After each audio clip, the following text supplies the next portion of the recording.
Alright, ladies and gentlemen, hello loves, this is Mike. So today we're going to go over a few very important things, going from boots to crampons to ice axes and everything in between. As always, we have two views, one right here and one right here. So let us get started with boots. We're going to first jump into this boot, which is called the full stiff boot, also known as a B3 in the mountaineering class. So B3 or full stiff. What is a full stiff boot? Basically, it's fully stiff. If you like walking in ski boots, then you'll love walking in a fully stiff shoe. This is a fully stiff shoe. Now, the anatomy of this boot is we have what's called a front welt here. As you can see, a little shelf and a rear welt. Okay, this is a front and a rear welt. Who is this boot good for? This boot is great for that person who wants the technical mountaineering shoe or a really technical ice climbing shoe. They want a fully stiff boot that's very warm. This is great for that person. However, I do not recommend this if you're guiding day in and day out. I would not say this is a great standard guiding shoe because the full stiff boot really does a number on your knees, and you don't need a boot that is fully stiff for 95% of what you would do for guiding. Also, take note that if you notice here, this front welt is basically almost gone on one side of the shoe. Why is that? Because this will wear out much faster than the rest of your shoe, which will then mean it will reduce the type of crampon you could use. It will limit the type of crampon you can use, which we'll learn about later. But as I said, it's a great shoe for that technical mountaineer. This is a full stiff boot or B3. So let's jump into the next type of shoe. This here is a 3/4 stiff shoe. This is 3/4 of the stiffness of a full stiff. So the pros of this is you have some flexibility, a slightly more natural walk, so you have less pressure on the knees and the ankles. This is what I've used for years. Because of the 3/4 stiffness, the B2 ranking, you have 95 or 90% of the control you do with a full stiff shoe, which will get you through almost all of the required guiding. And it is also a fairly warm shoe as well. Now, the anatomy of this, if we look at this, we do have a shelf here, a welt, but we don't have a front welt here. We have no front welt, but we do have a rear welt. And this is a 3/4 stiff boot. Who is this meant for? I would say it's meant for the average guide, right? This is a great guiding boot, the 3/4 stiff boot. Let's jump into the next type of shoe. This is known as a half stiff or a B1 stiffness shoe. So B1 basically means it's more flexible. It's a half stiff, so it's half the stiffness of a full stiff shoe. So you do have some flexibility. Now this B1, if we look down here, does have a rear welt. Not all B1s have rear welts, but it does have a rear welt. Who is this shoe designed for? This shoe is great in the Icelandic industry for those ice cave guides, right? So you're not planning to go on the glacier, but you may do a few glacier hikes here and there, or you may have to assist with a rescue where you do want that front pointing control. These will work in crampons. They're not too flexible, but this is kind of the most flexible shoe I would want in regard to having some type of control. So as I said, this is great for those ice cave guides out there that want some control. You could put a crampon on, do some front pointing, but you don't want to be walking in a full stiff or 3/4 stiff day in and day out to the ice cave. So this is a great shoe for that. The next one that we're looking at here, this is called a 1/4 stiff or B0 in regard to the mountaineering class. Now, what is the benefit of this shoe? So the benefit of this shoe is it's a fairly flexible shoe, right? This gives you a nice amount of flex, so it's a more natural walk, much better on your knees, much better on your ankles, much better long term. However, you do not have anywhere close to the control of a fully stiff or 3/4 stiff, and you basically can't even front point with these at all. And these may break the center bar of your crampon because they're so flexible. So there are consequences to using something like a fairly flexible shoe, which would be a B0 or a 1/4 stiff classification here.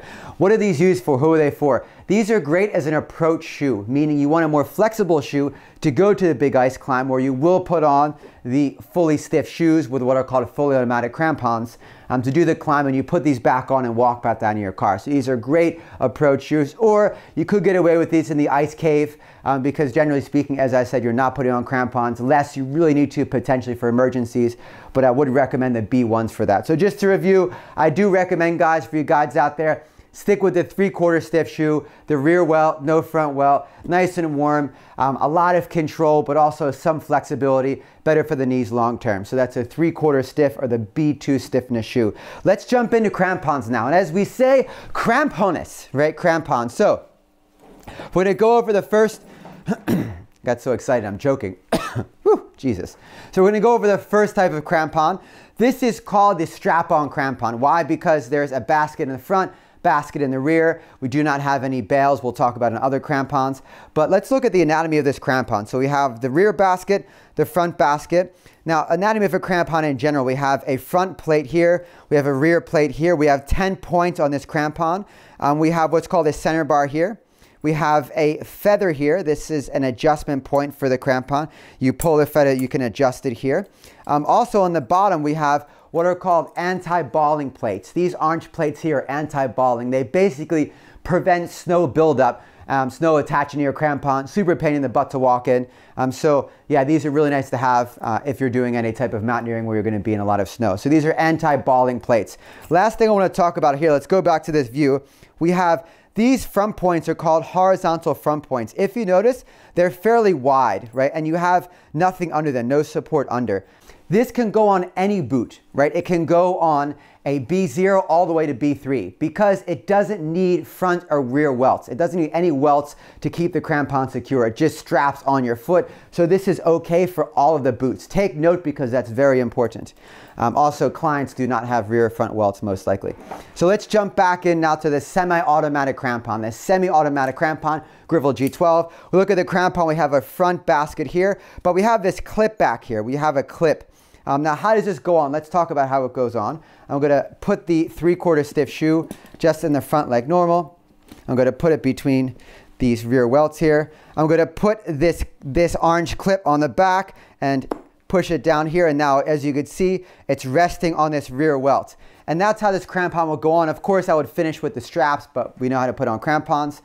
So this crampon works with a shoe with a rear welt. So that could be the B3, B2, or B1 that we talked about before, but it needs a rear welt. It would not work on these shoes, just to take note. But this is an excellent guiding crampon. This is what I recommend for guides out there. This lever here pushes the shoe into the front area, a nice amount of control.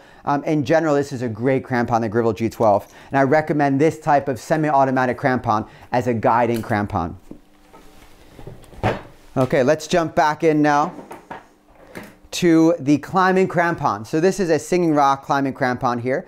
Now this is a fully automatic crampon, which means if you look down here, we have a wire bail, no basket, and we have this bail back here, this lever, right? We don't have a basket back here. So this requires a shoe with a front and a rear welt, and it requires a front welt that is not damaged, meaning I hope you have not been walking in those shoes, your full stiff guiding shoes a long time, because they will come off those full stiff guiding shoes.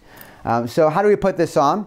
Let's say we have this full stiff shoe here. I'm going to put this on the front welt like so. I'm going to put it in the rear, and now I'm going to just turn it around. It's easier to clip for me. Just going to pop it over, and now this is on. So as we can see, it's attached to the rear welt here, attached to the front welt here. But look at this.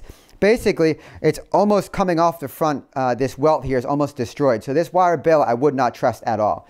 So that's why, as I said, I don't recommend full stiff boots for your standard guiding shoe to walk in and do fully automatic crampons. What you could do here to be safe is you could use semi-automatic crampons, right? The Grivel G12s I talked about before, they would be fine on this boot, which I would recommend if you're guiding in a full stiff shoe.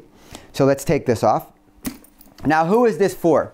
So this crampon would be for that person that's doing the technical ice climbing, right? That really wants to control and that is climbing in hard blue ice, and a person that is definitely going to have a separate pair of shoes because they want that front welt. It has to be intact. So for me, I have a few pairs of these that I use when I have approach shoes. I bring the approach shoe to the pitch. I put on my fully stiff boots, my fully automatic crampons, and then as we know, I hit the gnar, as we say here in Iceland. So that's what I recommend this for. If you only have one pair, you go for the semi-automatic Grivel G12s. Now, the other thing I want to talk about here are the front points. If we look at these front points here, these front points are very thin. These are called vertical front points. And if you look here as well, they're vertically, we have some vertical thickness to them. They're fairly narrow. And the point of vertical versus horizontal, if you're climbing in hard blue ice with vertical front points, when you kick in, you will not break as much ice. You'll keep that foothold relatively intact. So it's really nice for that technical ice climbing. Standard guiding, you don't need it. These will catch on your pants, they'll catch on the ice. It's just not worth it. So just stick with the horizontal front points of Grivel G12.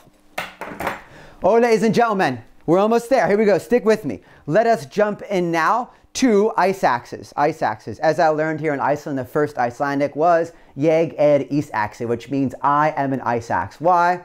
Because I'm an ice axe, right? Self-explanatory. Let us jump into the standard axe here. This is called the BD Raven, the standard client axe. The anatomy of the axe, we have the head of the axe, we have the shaft, we have the spike at the end, we have the pick here, and I'm going to jump down to this view. We have the adze, which is basically a shovel. We also down here have a carabiner hole, or something you could put a cordlet in. That would attach it to you so you don't drop it. Now, the benefit of a straight shaft is that this can easily plunge into some type of snow, or it's really nice for example, alpine mountaineering. So you could plunge it in the snow and get that purchase or that hold if you need to belay yourself or something. So that's what this can be used for. It's also cheaper for clients, right? And these axes are typically much longer. So it's nice for clients in the glacier to use as support. Right, so this is a straight shafted BD Raven axe. Now, the next thing I want to point out is the straight shafted guiding axe. This is called the Stubai, right? This is a straight shafted guiding axe. Why is it a guiding axe? Because it's very heavy at the head, which means when you swing it, you can break away a lot of ice. It's really great for terrain modification, meaning making steps or making placements, for example, for your ice screws, whatever the case is, for your anchors. Now notice also down here, this has a very fat adze, a very thick adze. The adze is used when you're scraping away that summer crust to make your placement for your ice screws. It's really nice to have the adze, or you just want to chop away or move away something for some steps or slight terrain modification.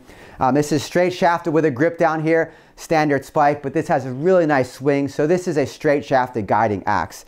Now I want to compare for you the hybrid axe I'm going to show you next to this straight shafted axe. So if we look here in this view down here, we can see that we have this hybrid with a slight bend, and we have the straight shaft. Also notice the hybrid axe has a fairly down pointing pick, whereas the straight shafted does not have a down pointing pick. The straight shafted axe, when you swing it, this pick is not meant to stay into the ice. It will go in, but it's easy to get out, right? So it's not meant to climb with. You're not going to put your life on this pick. Whereas a climbing axe you would. We'll talk about that later. But this axe has a slight bend to it. You also have this slightly downturned pick. It does have a hammer, as we can see here. A hammer is used in the alpine to pound in some protection, for example, on a snow picket or a piton and rock. Nonetheless, it's not necessary on the lower glacier. Because this is Iceland, I have no way of getting an adze. It is what it is, right? But I would prefer an adze here. Now we also have a pommel here as well. The pommel allows you to rest your hand and pull on the axe when you're pulling up a pitch or you're pulling up some climb. So this is basically a light climbing axe, I would say. This is about 45 centimeters, so also it's pretty short. Now, why do you have this bend? You have this bend and this down pointing pick, so when you climb, you're not going to slam your knuckles into the ice every time, right? This is a really great benefit of the climbing axes. Also, it allows it to bite into the ice in a more slightly aggressive manner. Not as aggressive as a climbing axe, but more aggressive than a straight shafted axe. This is a great guiding axe. For you guides out there, what do you get? You pick up a hybrid axe. It's going to serve you both for terrain modification and also for some very easy climbing as you're going up a pitch to set up an anchor for a client. Let's jump into the next type of axe. This is a climbing axe, very aggressive bend. If we go to the standard BD Raven, let's look at this, go up here. Let's look at this up here. Fairly aggressive bend, as we can see here. Very down pointing pick.